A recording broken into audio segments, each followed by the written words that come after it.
ठाकुर जी खेलवे के काजे गए, सब जगह भ्रमण करते भये, खेलते भये, उछलते भये, कूदते भये, अपने चंदन को महकाते भये, अपने केशन को संभालते भये और बार बार बातें खेलते भये ठाकुर जी यमुना तट पर पहुंचे। यमुना जी में जाकर के पैर डाल के बैठ गए और चारों तरफ वृंदावन का दर्शन कर रहे हैं। औचक ही, औचक कहते हैं चकित भाव से, आश्चर्यचकित होकर ठाकुर जी ने औचक ही देखी तहां राधा। जैसे ही देखे हैं, देख करके मोहित हो गए ठाकुर जी। और ठाकुर जी मन में क्या विचार कर रहे हैं, भैया ये नेक्सी सी लाली कौन की है, ये इतनी सी कन्या कौन की घूम रही है, खुद भी नेक्से से ही हैं। ऐसा ना है कि खुद भी कोई बहुत बड़े हों, बल्कि किशोरी जी ठाकुर जी से बड़ी हैं उम्र में, 1 वर्ष बड़ी हैं, लेकिन उनको देख के ठाकुर जी कह रहे हैं नेक्सी सी लाली कौन की आ गई है भैया, ये यहां कहा कर रही है।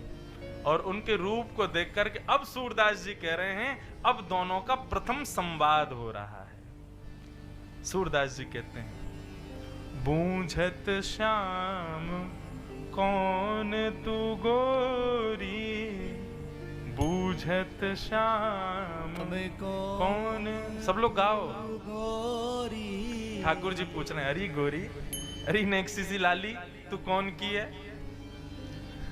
कहाँ रहत काकी है बेटी, कहाँ रहत काकी है बेटी, देखी नाही कहूँ ब्रज खोरी, देखी नाही कहूँ ब्रज खोरी। ठाकुर जी कह रहे हैं अरे लाली बड़ी प्यारी है, कौन की है लाली, तेरे पिताजी को नाम का है, कहाँ रहवे। अच्छा मैं यहाँ मारे पूछ रहा हूँ, मैंने पहले कभी देखो ना आपको, वृंदावन में सबरी गोपीन की खबर रहे मोकू, सब पता कौन कहाँ कैसे कहा कर रही है, तू पहली बार देखी है आज, कौन है लाली। तब किशोरी जी टेढ़ों से मुंह करके कह रही हैं काहे को हम ब्रज तन आवती, काहे को हम ब्रज तन आवती, खेलत रहती अपनी पौरी, खेलत रहती अपनी पौरी। हमारे जो बाबा है ना, उनकी इतनी बड़ी पौरी, मतलब इतना बड़ा आंगन है हमारे घर में कि हम तो वहीं खेलती रहे, हमें कोई जरूरत ना है बाहर आके खेलवे की, हम तो अपने यहाँ ही खेलते रहे। ठाकुर जी बोले क्यों ब्रज में खेलवे क्यों ना हो, बोले हमारी मैया बाबा मना करें। बोले काय को मना करें। तब किशोरी जी कह रही हैं सुनत रहती श्रवणन नंद ढोटा, सुनत रहते श्रवणन नंद ढोटा। हमने सुनिए एक नंद को लाला है, एक नंद जी को छोरा है। ठाकुर जी बोले अच्छा। सो ठाकुर जी ने अपनी बगलबंदी सही करी, अच्छा तो कहा सुनो नंद के छोरा के बारे में आपने। बोले हमने सुनो एक नंद को छोरा है और वो कहा करे, बोले करत फिरत माखन की चोरी, करत फिरत माखन की चोरी।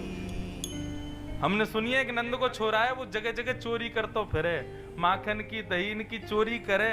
तो वाके डर के मारे हम तो भैया आमे ना है, क्योंकि हमारी मैया के वो नंद को छोरा है, अभी तो छोटो है, माखन दही चुरावे, नेक बड़ो हो जाएगो, फिर तो कुंडल चुरावेगो, मुंदरी चुरावेगो, गले की माला चुरावेगो, कछु भी चुरा सके। तो बात चोर के डर के मारे हम तो कहीं जामे ना है। ठाकुर जी बोले अच्छा। ठाकुर जी बोले सही है, वैसे तो इतना बुरा भी ना है वो, जितनी आपने सुन ली है। बाकी किशोरी जी आप चिंता मत करो, वैसी कोई बात ना है, ये तो सब ऊंची ऊंची बातें ऊपर के सब लोग बनाए दें बातन ने।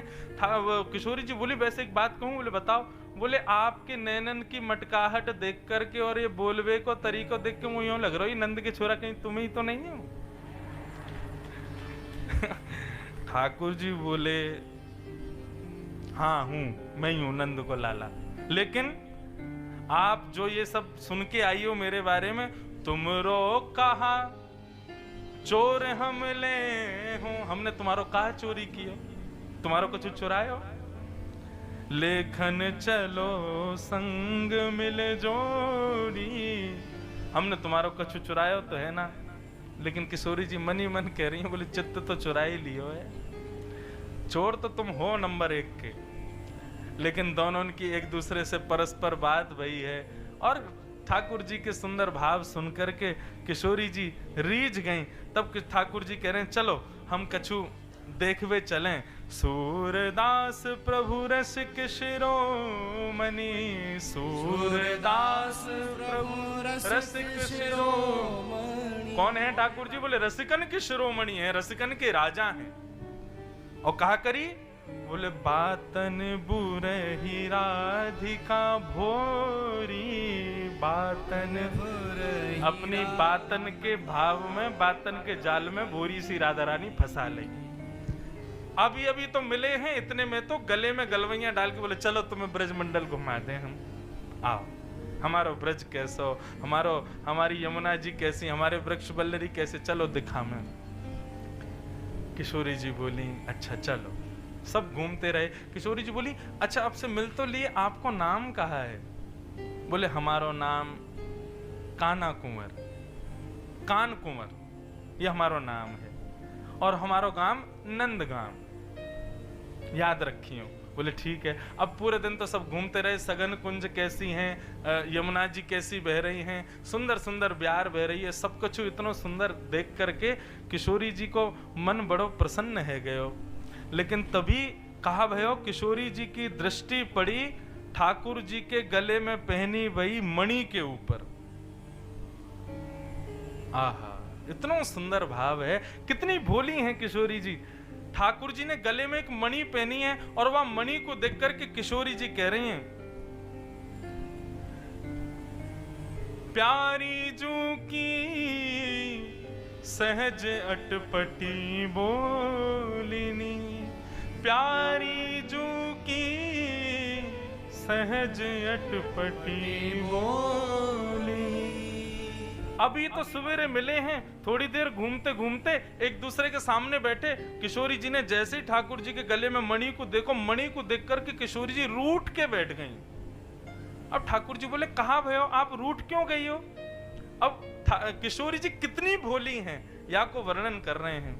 प्यारी जो की सहज अटपटी बोलिनी, प्यारी जो की सहज अटपटी बोल। हो पिया तुम उर्वशी कौन तिये, हो पिया तुम उर्वशी कौन पिए, पहिरे नील निचोलिनी।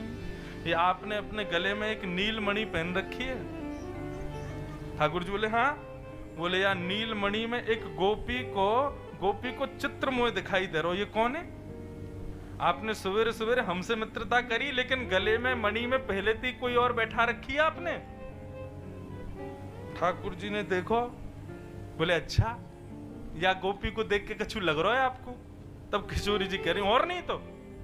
बोले कैसी है ये गोपी? तब किशोरी जी कह रही हैं हम हूं ते रूप गुण सुंदर। ये तो हमते ज्यादा सुंदर है, आपने जो गले में पहन रखी है। हम हूं ते रूप गुण आगरी, कहां पाई बिन मोलिनी। किशोरी जी कह रही हैं वैसे बात तो ये है कि मोए आपसे पीड़ा ना, लेकिन यह गोपी पे बड़ी दया आ रही है। ठाकुर जी बोले क्यों? बोले मुझे यूं लग रही है तुमने अपनी बातन में ये भोरी भारी सी कैसे पटा ली है, ये कैसे तुम्हारे चक्कर में आ गई है, मुझको तो यही चिंता है रही है, बेचारी की बड़ी दुर्गति है होगी। ठाकुर जी बोले ये कोई बात है, हमारी है, हमारे संग ही रहे सदा। किशोरी जी को रही देखो तो सही, बड़े बड़े नैन अरुण कजरारे। या के नेत्र तो देखो कैसे बड़े बड़े नेत्र हैं, उनमें भी काजल लगा करके आई है। बिथुरी अलग कपोलिनी, अम जल बूंद मनोहर, मुख पर लसत उरन नख छोलिनी। और तो देखो ऐसी चित्रकारी तो मैंने पहली बार देखी है। मणि के अंदर एक गोपी को चित्र है, वहां में भी वहां के नैन रूप सब इतने सुंदर बनाए, और इतना ही नहीं, वह गोपी को श्रम के कारण पसीना आ गए, वो प्रश्वेत के बिंदु भी यहां में दिखाई दे रहे हैं। ठाकुर जी मंद मंद मुस्कुरा रहे हैं, बोले अच्छा और बताओ। उमगी उमगी सन्मुख आवत, मन भावत करत कलोलिनी। और मैं ज्यों ज्यों या मणि को अपने पास खींचूं, देखवे के काजे त्यों तो अपना और मुंह निकाल के मेरे पास आ जाए। ठाकुर जी बोले अच्छा। रति के चिढ़ देखियत अंग अंग रंजित अधर तमोलिनी। भगवत रस के कहो तुम साची, नाही करो अनबोलिनी। किशोरी जी बोली सही से बताओ कौन है ये, या को परिचय बताओ ये कौन है। ठाकुर जी बोले हमारे पास आओ, बगल में आओ। किशोरी जी बगल में आई तो ठाकुर जी ने मणि उतार करके अपनी ओर करी, तो वह मणि में ठाकुर जी दिखने लगे। बोले अब देखियो कहां गई गोपी। बोले अब तो आप दिख रहे हो।